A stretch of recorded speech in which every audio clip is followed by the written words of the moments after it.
Chapter 1. A Visit from Mycroft. It was a dark autumn morning in 1895. My friend Sherlock Holmes, the famous detective, and I, Dr. Watson, were in the sitting room of our house in Baker Street in London when a telegram arrived. Holmes opened it at once and laughed. I looked quickly across the room at him. "Why are you laughing, Holmeses?" I asked. Holmes looked back at me with his cold blue eyes. "Because this telegram is from my brother Mycroft," he said. "He wants to speak to me at once about Mr. Arthur Cadogan. Do you know this man, Watson?" "I saw something about him in today's newspaper, but now I can't remember the story," I answered. "And my brother Mycroft, what do you remember about him?" asked Holmes with a smile. "Not much," I answered. "I met him once, long ago. Tell me more about him." "He's a very clever and important man. He works for the government. He knows everything about everything. So why does he want to speak to me? Why does he want to visit our home in Baker Street?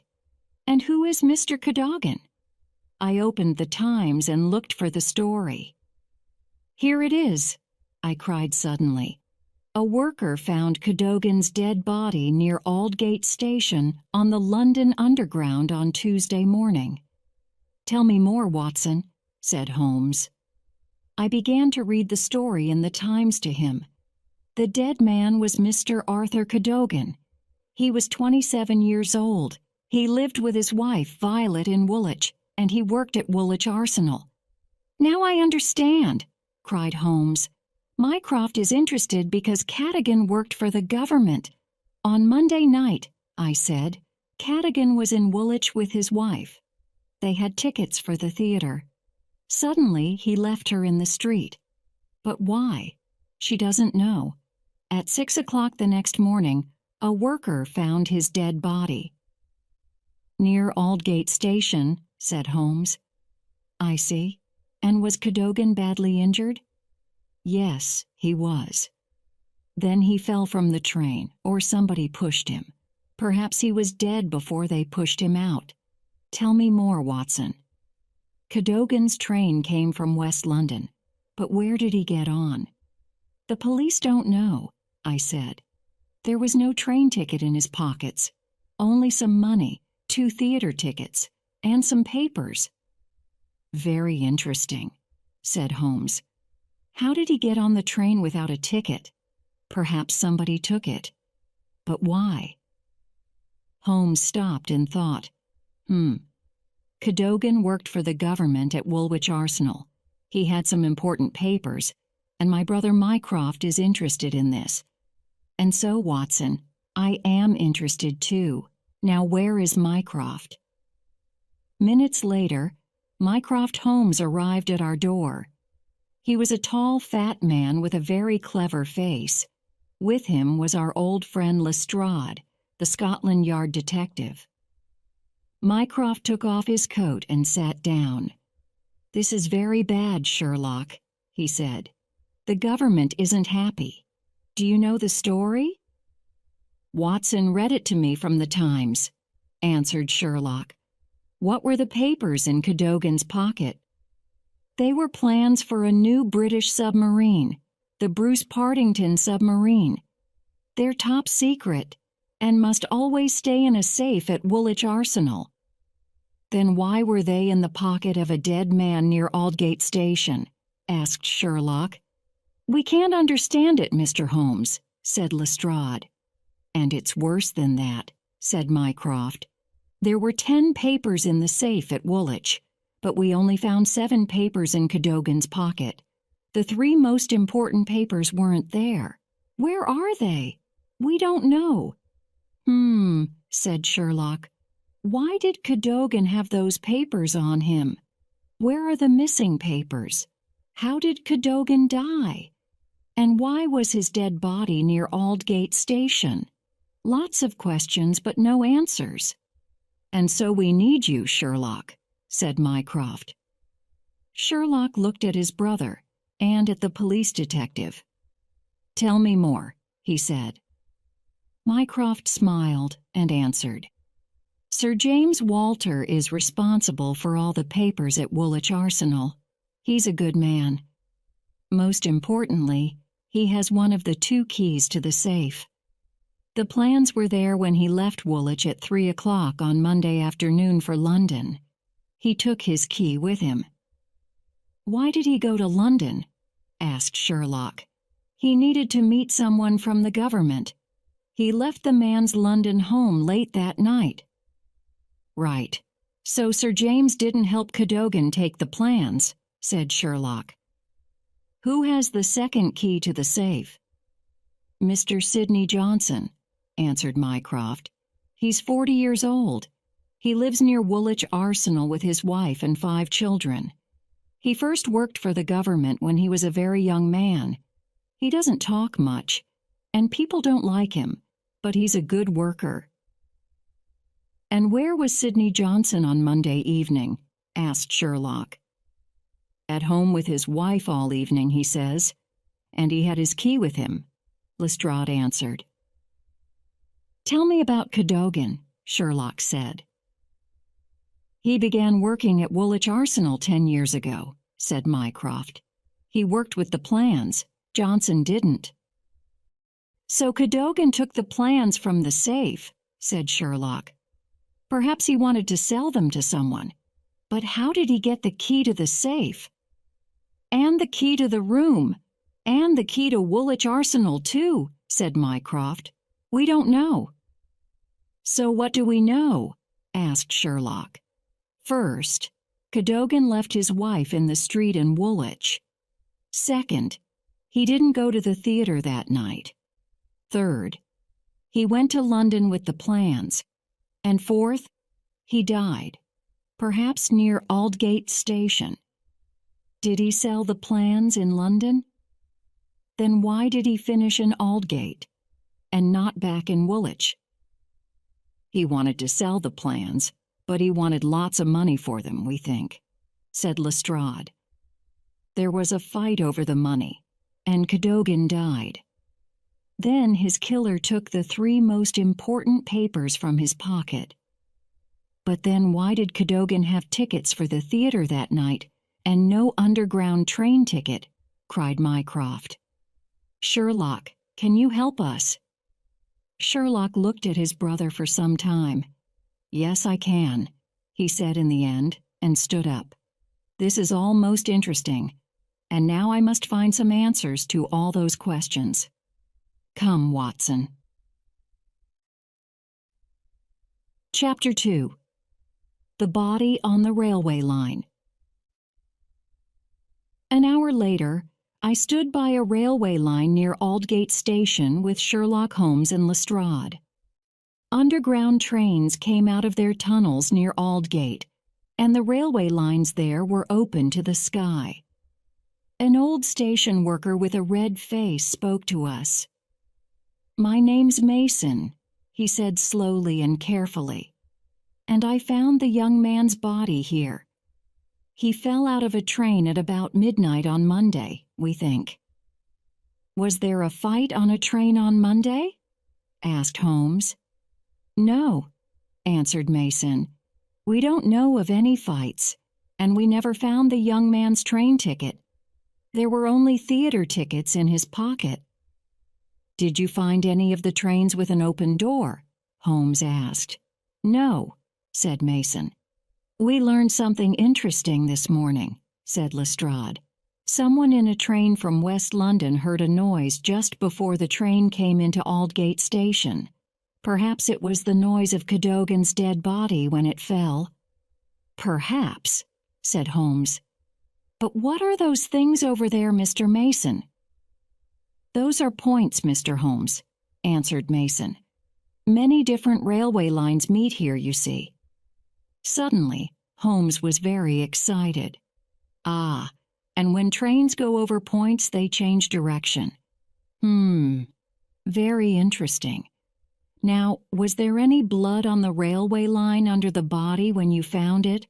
I don't see any now." "No, Mr. Holmes, there wasn't," said Mason. "But Cadogan was badly injured, we know. So why was there no blood?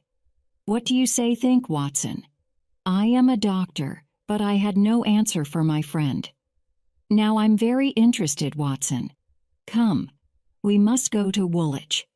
Goodbye, Lestrade." "And thank you for your help, Mr. Mason," said Holmes. He walked away, and I went after him. Lestrade began to say something, but then stopped. He wasn't happy. We took a train to London Bridge Station. Holmes stopped there and wrote a telegram to his brother. "Mycroft, I'm beginning to understand more. Please send me the names and addresses of all foreign agents now in Britain." Sherlock. "I need those names, Watson," said Holmes. "With them, we can understand more." I looked at my friend's face. He was now very excited. "So why did Cadogan die?" I asked him. "Why? I don't know," answered Holmes. "But I know something about how he died. He didn't die near Aldgate Station, I know that. He fell from the roof of the train when it moved over those points and changed direction. There was no blood from his body on the railway line because he didn't die there. We must learn what happened in London on Monday night." "So what do we do next, Holmes?" I asked my friend. "First, we need 2 tickets to Woolwich," he said. "Cadogan had no ticket for his journey because he was dead when he began it. But you and I need tickets." I brought our tickets back from the ticket office. "There's a train to Woolwich in 10 minutes," said Holmes. We found our train and got on it. My friend closed his eyes and thought. I looked out of the window at the station. I thought about Cadogan. He came to London from Woolwich on Monday night and never went home again. Then I thought about his wife, Violet. She wanted to go to the theater with her husband that evening and never saw him again. Suddenly, I felt very angry.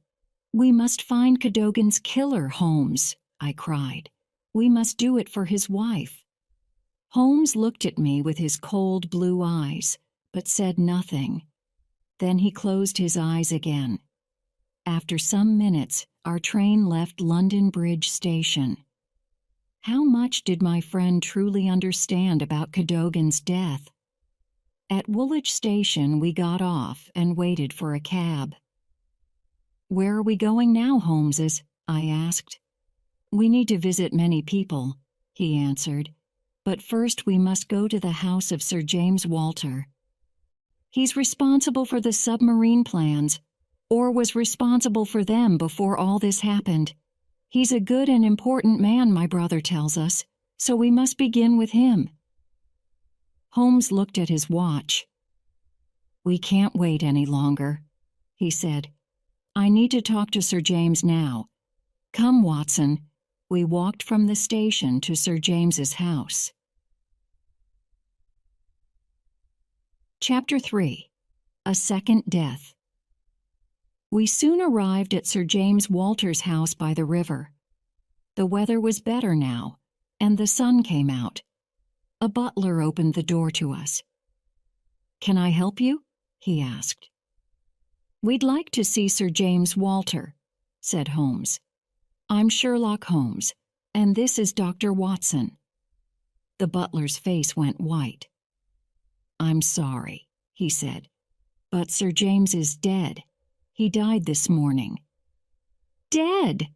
cried Holmes. "How?" The butler looked at us with his tired eyes. "Please come in," he said. "You must speak to Sir James's brother, Colonel Valentine Walter." We took off our hats and went into the sitting room. Minutes later, a tall man in a black suit came in and sat down. He was about 50 years old, nervous, and he spoke very quickly. "My brother was a good man," he began. "When the plans disappeared, he felt very bad. He felt responsible, you see, because he had the key to the safe. When this happened, he didn't want to live anymore. He broke down and died. I'm very sorry, I said.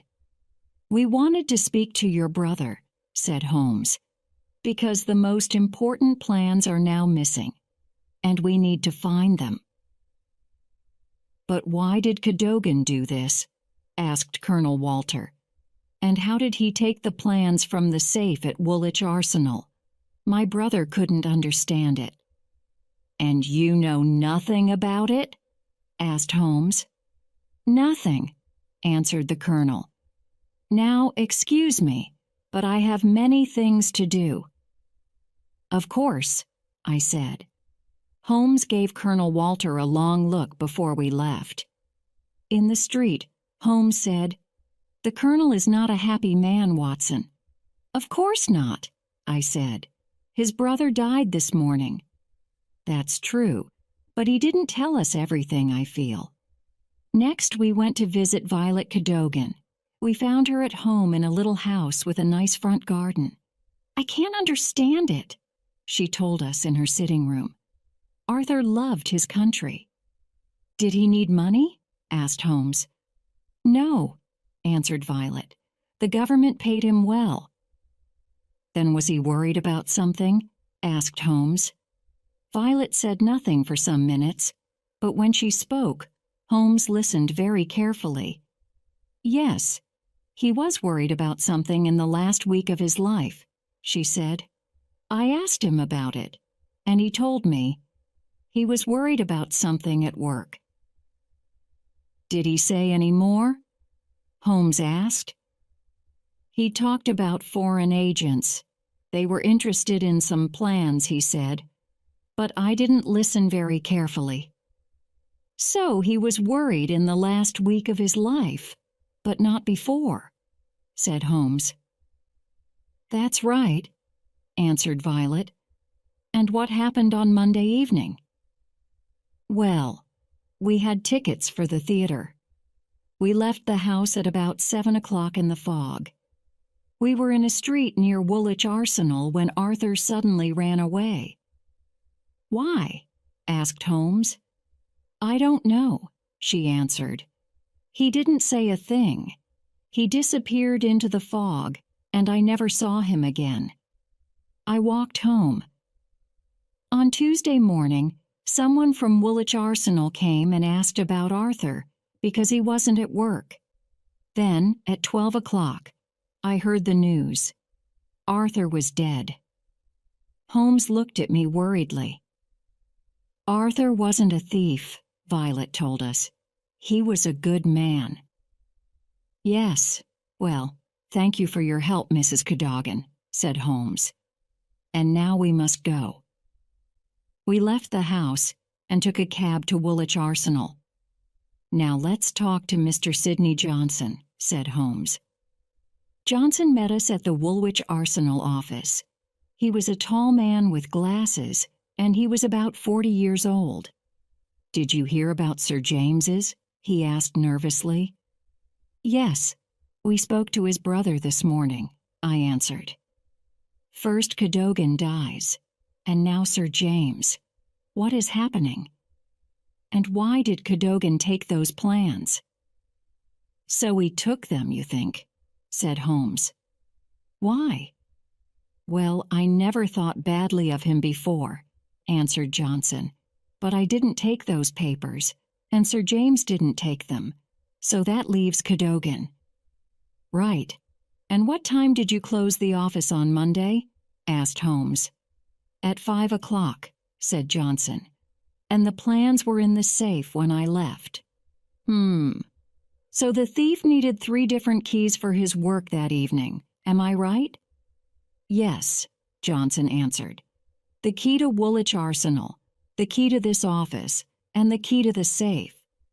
But Cadogan didn't have any of those keys, and the police found no keys on his body. So how did he take the plans? Asked Holmes. I don't know, said Johnson. My keys were with me, and Sir James took his keys to London when he left. Right. Now only 7 of the 10 papers were in Cadogan's pockets, said Holmes. 3 papers are missing. Can someone make the submarine with those 3 papers? No, Johnson answered. They need all 10 of them, I think. But the missing papers are the most important, said Holmes. They are, said Johnson. Then we must move fast, said Holmes. Come, Watson. Chapter 4. Holmes in Kensington. Before we left Woolwich Arsenal, we went into the garden. There was a tree in front of the office window, and Holmes stopped and looked carefully at it. Someone went up this tree not long ago, he said. Then, suddenly my friend got up into the tree. Aha! He cried. You can see everything in the office from here. Perhaps this is important, Watson, but we can learn nothing more here today.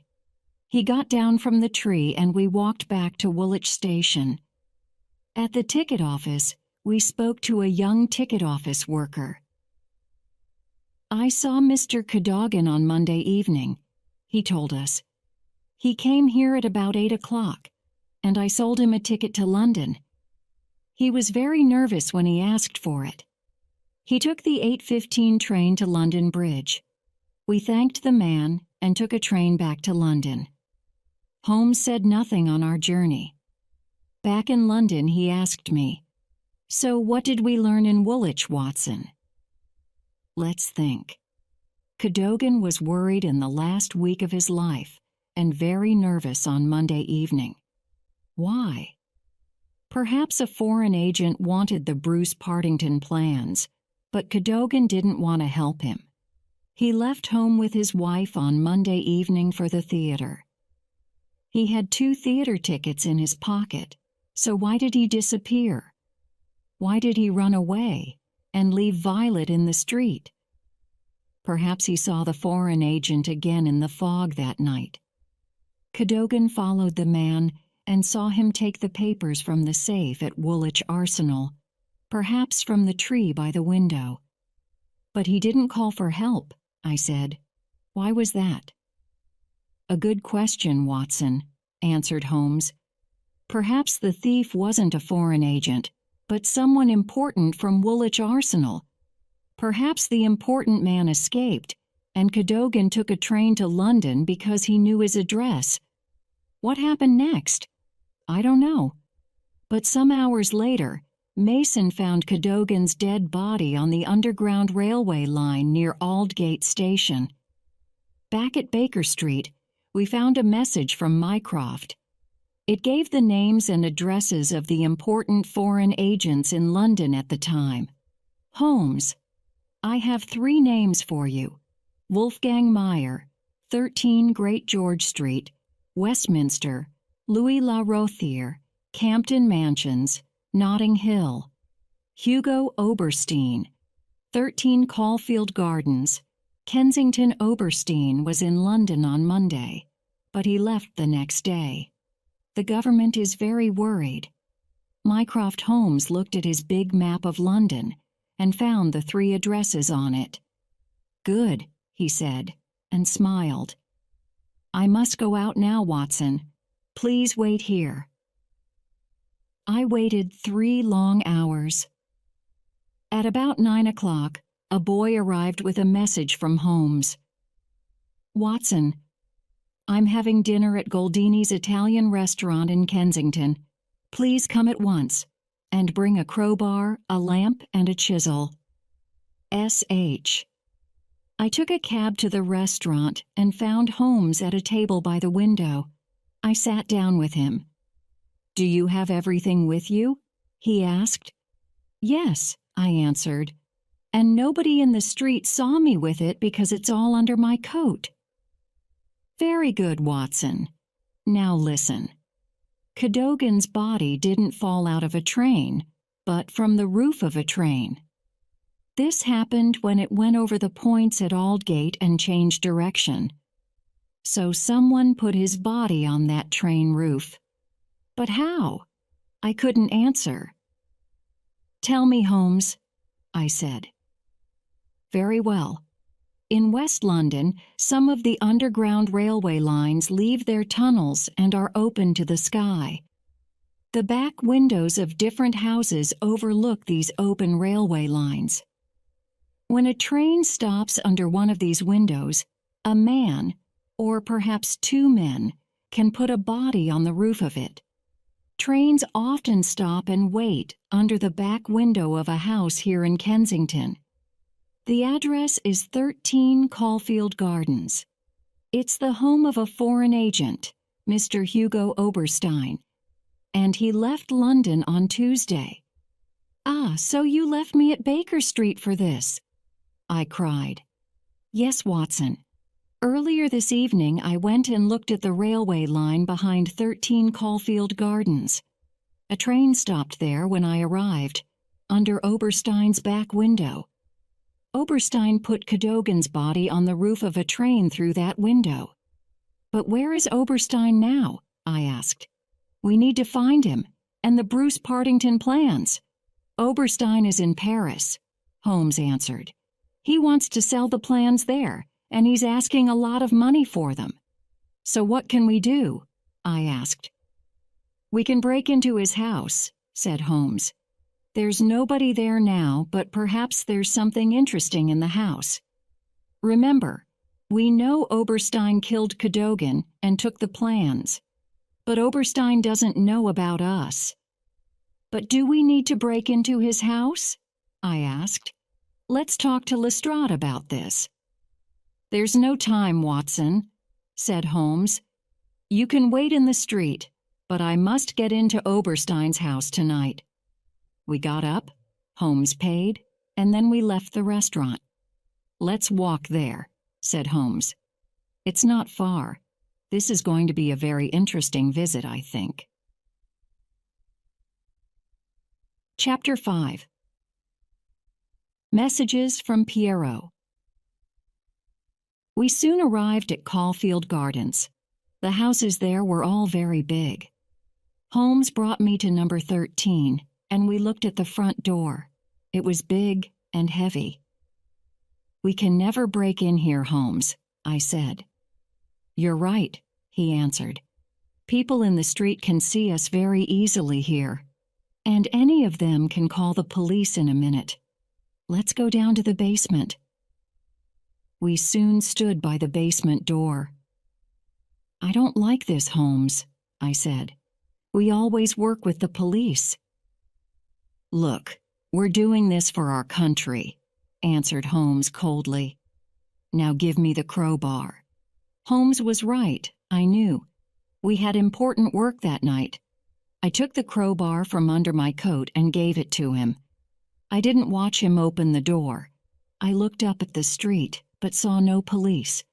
The door was soon open, and we went into the house. I closed the door behind us, and we went upstairs. Holmes stopped at a window. Watson, this is it, he cried. He opened the window, and we looked down at the railway line in front of it. Was I right? Holmes asked me. Yes, Holmes, I said. You're always right. Not always, Watson, but look. They put the body here before they put it on the roof of the train. There's blood on the window, Cadogan's blood. It was true. I could see the blood on the window. Let's stay here for a minute or two, said Holmes. We didn't need to wait long. A train arrived and stopped under our window. It was easy to put a body on the roof from here, I could see. So Oberstein killed Cadogan and put his dead body out of this window, I cried. Yes, Holmes said. Oberstein is our killer, Watson. And now what more can we find in his house? We went from room to room but found nothing. Oberstein is cleverer than I thought, said Holmes. He took everything to Paris with him. No, look, I cried. There's a money box on the table over there. Perhaps there's something in it. Very good, my friend, said Holmes. We don't have the key for it, but give me the chisel, please, Watson. It took some minutes, but in the end my friend opened the box. There were lots of papers in it, with different pictures of a submarine under the sea, and lots of numbers all over them. Holmes took the papers out of the box. "How can these help us?" I said. "They can't," Holmes answered. "But what's this?" There was an envelope in the box, too. Holmes took this out and opened it. There were 4 messages in it. "These are from a newspaper," said Holmes. "Someone put these messages in the Times, I think. Look, Watson, here's the first one, and this is the second." Holmes put the messages on the table, and I read them. "Would like to hear from you soon. Happy to pay. Write to me at my address. Piero. Must have all papers. Bring them at once. Can pay you then. Piero, need papers now. Write to me. Then wait for my message in newspaper. Piero, Monday night at 9 o'clock. Come to my house, knock 3 times on door. Happy to pay when I have papers. Piero. Piero, of course, is Oberstein, I said. Yes, Watson, Holmes answered. But who read these messages? And who came here at 9 o'clock on Monday night? Perhaps this man took the top-secret plans from Woolwich. Let's go. We can't do any more here tonight. We left the house quietly and soon found a cab. To the offices of the Times, Holmes told the driver. Why there, Holmes? I asked. My friend smiled. Piero is going to put a 5th message in tomorrow's newspaper, I think, he said. We were not at the newspaper offices for long. Soon I was back at Baker Street and in bed. I felt very tired. The next morning, Holmes and I ate breakfast early. Mycroft and Lestrade arrived at 8:30. Good morning, Mycroft, said Sherlock. Good morning, Lestrade. Please sit down. Then he told them about our visit to Caulfield Gardens. So you broke into the house, Mr. Holmes, said Lestrade. He wasn't very happy. Yes, we did, Lestrade. I'm sorry, but we did it for Britain, Holmes answered. Well, the police do things differently, said Lestrade. You must be careful, Mr. Holmes. Oh, we were very careful, said Holmes. What do you think, Mycroft?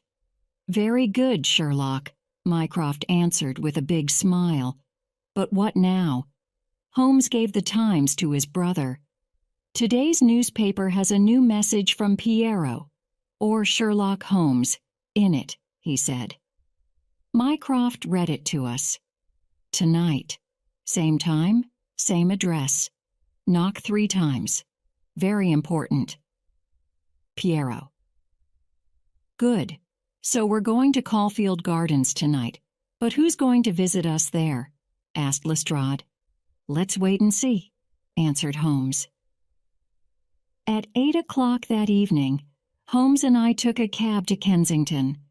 We met Mycroft and Lestrade near Caulfield Gardens. We broke into Oberstein's house again and waited. At 9 o'clock, we heard 3 knocks on the heavy front door. Chapter 6. The top-secret plans come home. Holmes went downstairs in the dark and opened the door. Come in, he said. We heard someone come upstairs with him.